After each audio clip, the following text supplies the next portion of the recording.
One of the things that I get asked a lot is, how do you succeed? I do a lot of work in the Middle East. I go out to Dubai and Qatar. I've been working there for many years. People will talk about, but how can women be successful in business? How do you work as a woman? How do you promote yourself as a woman that's successful in business? My second job was air traffic control. I was an air traffic control assistant at the age of 17. I was the youngest air traffic control assistant in the UK, and I had to have my parents' written permission to do night shift. One of my jobs was to go out onto the runway with the van after the snowplow had cleared the runway at Glasgow Airport. Now remember, I'm 17. And then radio into the tower to say, yes, that's the runway clear, before a plane could land. When I went to study for that job, I went to Hearn College, which was down in the south of England. There was 3 women and 600 guys. Then later on in my career, I was working with Xerox out in the Middle East. And at that time, 1982, I was in Abu Dhabi. And the only single women that were out there at that time were nurses and teachers who were brought over in contracts. And I was out there selling. And I remember going into some of the military outposts out in the desert that I used to go into, and I was actually signed in as Mr. Fiona Campbell, because there was no documentation that could sign me in as a woman. But I never considered myself a woman. I just considered myself a person.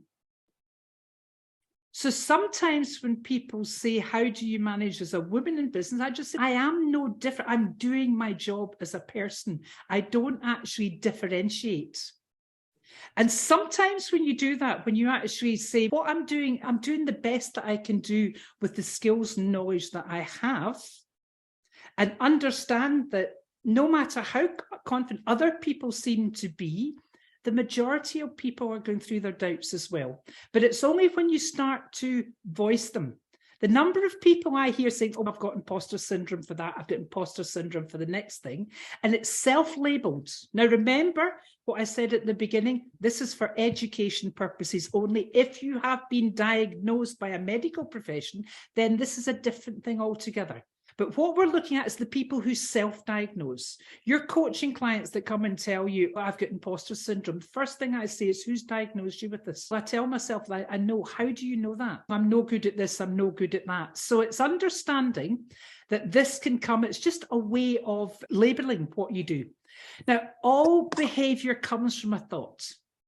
I have been working with NLP, neuro-linguistic programming, for over 30 years, and I'm really passionate and really excited about this now, 30 years later, because when we started out with this, it was all theory, but now we've proven that all neuroscience has proven without a shadow of a doubt that all behavior comes from a thought. So your thoughts, what happens with your thoughts? What you're thinking creates a feeling. How do you think you create a feeling? What happens? How do you think a feeling is created? A feeling is a chemical change in your body. And that chemical change in your body happens with a thought. Now, let me prove this to you. Who has been in a situation when they've been sitting at home and they're absolutely knackered? End of a busy week, you're knackered, and you're sitting there and you can't be bothered to move, and then you get a phone call, either your mother-in-law's coming round or someone with an equal influence on how you want your house to look, and they said they'll be there in 5 minutes. Do you still sit there with no energy, or all of a sudden you're up running about and you're cleaning, you're polishing mirrors and vacuuming and doing all sorts of things? What changed that energy? What changed? The chemicals in your body, when you were telling, you felt tired, you were probably telling yourself, I'm knackered, I'm exhausted, and you go, this. And then suddenly, oh, the thought changed, I need to do something. The chemicals change immediately in your body. So the chemical cocktail in your body comes from the thoughts. Now that thought will create action or non-action. Think of the times with non-action, that's the opposite. So you think, oh, I really need to do this report. Oh, I can't be bothered. So you just don't do the report. Or I really need, oh, no, I can't be bothered. The minute you go, I can't be bothered, oh, I've got too much going on. So your thought can get you to do something or demotivate you.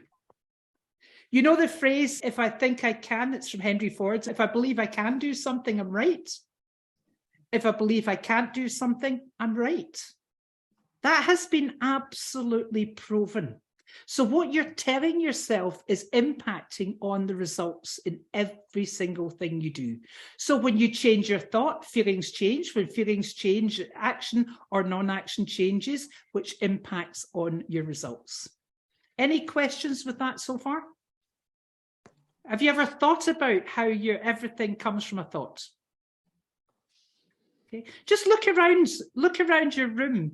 Nina, would you like to ask a question? If you got a question you'd like to ask? Yeah. If I could. So with the feelings and the non-action, would that kind of answer why somebody may procrastinate? Yeah. Is that okay? Very often telling themselves, I'll leave that to, not very often, they're telling themselves, I'll leave that to later, I'll do something else, oh, that's not important, oh, I don't want to do that. I've been working with time management for years. Every single person I've worked with time management tells themselves they don't have enough time. I've worked as part of my clinical hypnotherapy work that I do. I work with people with insomnia. Guess what people with insomnia tell themselves? I can't sleep. I won't be able to sleep. I'm going to have a really disturbed night tonight. You're right. Just look around your room just now. Look at everything. Look at everything around you. Every single thing that you're looking at, including yourself, came from a thought. Now, it might not have been a conscious thought with your mum and dad, but there was a thought there. So you even came from a thought, okay? But every single thing that you see came from a thought. We are born with two things hardwired into us: a fear of loud noises and a fear of falling. Everything else is learned. All other behavior is learned. And if behavior can be learned, it can be unlearned and relearned. We know this. I have worked with hundreds of thousands of people, helping them change the way they think. Those of you who coach people, you help people change the way they think. So you help people change the way they think by helping them to change what they're saying to themselves. So your brain is compelled to answer anything you ask it. So I don't want you to think of purple rabbits. Stop it. I don't want you to think of purple rabbits. What's happening? Who's thinking of purple rabbits? Okay, I told you not to think of purple rabbits. But because purple rabbits was in that sentence, your brain's compelled to think about it. The other way I show this, if I type into my computer, I don't want this sentence to appear on my screen. Does that appear on my screen? Yes. My computer doesn't go, oh, she doesn't want it to appear on her screen. Your brain is exactly the same. You tell yourself, your brain will respond to. Now, we're not talking about the mind.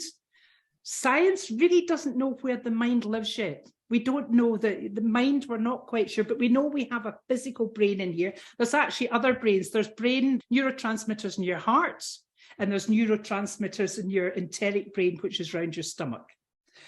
But we know this part here, this brain here, will respond to anything you tell it.